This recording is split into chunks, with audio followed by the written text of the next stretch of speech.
वंदे पुरुषोत्तमम। वास्तविक सत्संग क्या है?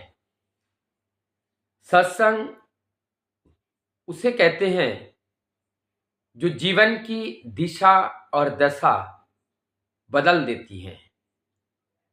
सत्संग वह है जिसके माध्यम से हमारे क्रोध का नाश, अहंकार मिट जाती है, परश्री कातरता रूपी मानवीय गुण अवगुण लुप्त हो जाता है, दूसरे के प्रति घृणा, विद्वेष की भावना एवं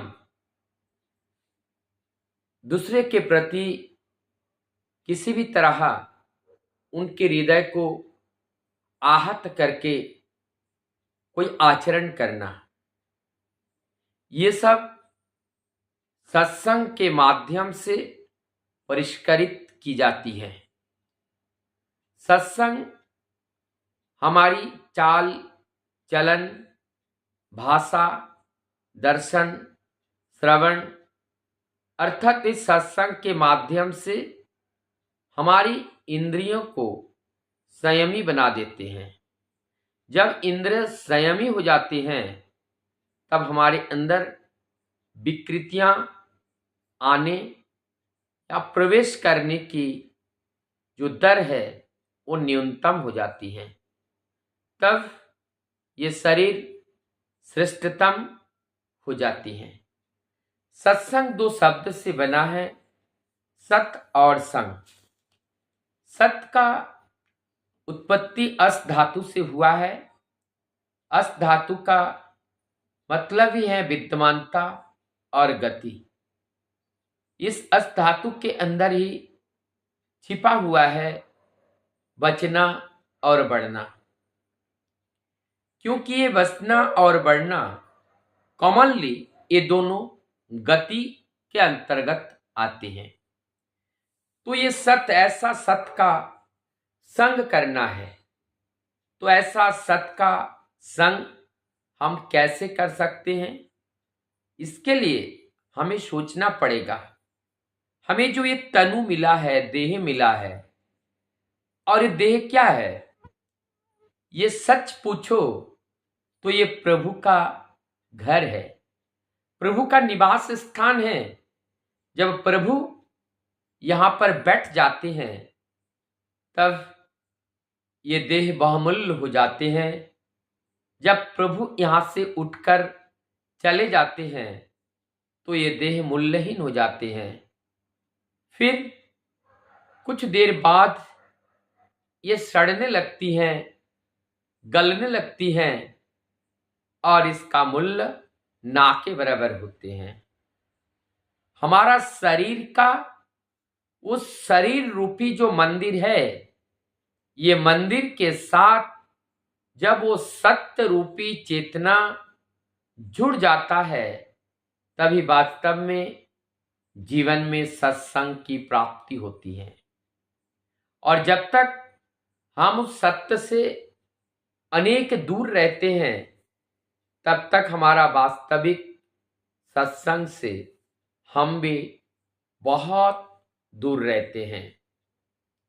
जीवन में सत्संग की प्रयोजनीयता क्यों है, इस बात को समझने के लिए वर्तमान इस युग में घर घर में जो असमंजसता, जो वेरिएशंस और जो उच्छृंखलता प्रत्येक परिवार में अनियंत्रण और कोई भी नियंत्रण नहीं है, कोई भी किसी के अनुसार चलना पसंद नहीं करता है।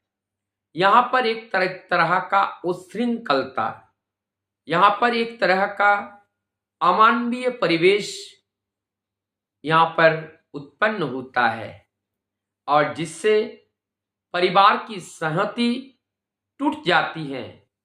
जिस परिवार में एक आदर्श नहीं होते हैं, किसी अपने एक गुरुजन को परिवार का आदर्श या लीडर बना करके सब लोग उनके निर्देश के अनुपात में अनुसार नहीं चलते हैं, तभी उस परिवार की उन्नति संभव नहीं होती है।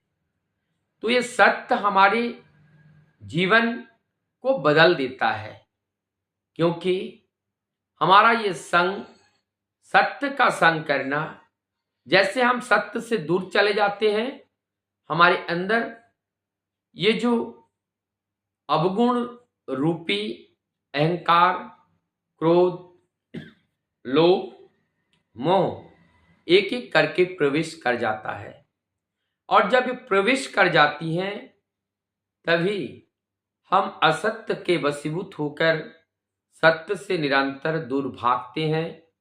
तब हमारे जीवन की गति, जीवन की दिशा, जीवन की दशा सब बदल जाते हैं। इस तरह से ये जीवन तसनस हो करके एकदम मिट्टी में मिल जाती हैं। जीवन का उद्देश्य अपूर्ण रह जाता है। लेकिन जब हम सत्य के साथ अनेकों कष्ट सहन करके भी आधी रोटी या बिना रोटी खाकर भी हम सत्य से ना हटकर परम सत्य के पकड़ करके जीवन को जब चलाते हैं, एक तृप्ति, एक शांति, एक जीवन में आनंद की अनुभूति होती है। और इसके साथ साथ एक महाप्राप्ति होती है, और वो महाप्राप्ति है सुंदर सुनियंत्रित संतान। सुसंतान प्राप्त होती हैं, जो संतान आकर के अपने पिता के सिराने पर बैठे रहते हैं और उनके सिर को दबाते रहते हैं। कभी पैर की ओर बैठ जाते हैं और पिता से पूछते हैं, माता से पूछते हैं, सारी दर्द को समझने का प्रयास करते हैं। जब तक अपने माता पिता सुशास्त्र के अधिकारी नहीं होते हैं, तब तक उनके पास से हटना नहीं चाहता है। ऐसा सुसंतान प्राप्त तब होती है जब हम उस सत्य के साथ युक्त रहते हैं। सत्य के साथ जुड़े बिना, सत्य के संग किए बिना इस तरह का फल जीवन में कभी प्राप्त नहीं होती है। और यही है परम पिता का आशीर्वाद। जब ये परम पिता का आशीर्वाद स्वरूप संतान के रूप में जो फल प्राप्त होती हैं, और ऐसे फलों से आत्मतुष्टि, आत्म शांति के साथ साथ समाज, परिवार, राष्ट्र के लिए भी हितकारी होता है। तभी हमारे परम पिता खुश होते हैं, तभी मानव जीवन का उद्देश्य सार्थक होता है। आइए हम परम पिता को जीवन में ग्रहण करके सत्य के साथ अपने को बिताने का प्रयास करें।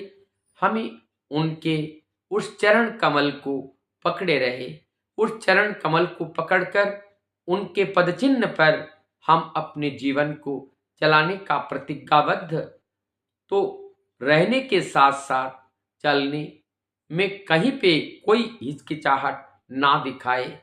सत्य राह पर चलते रहे।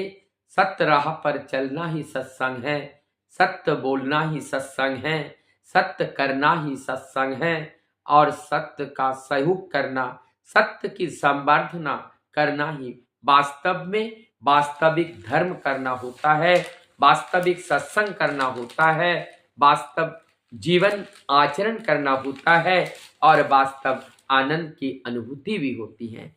वंदे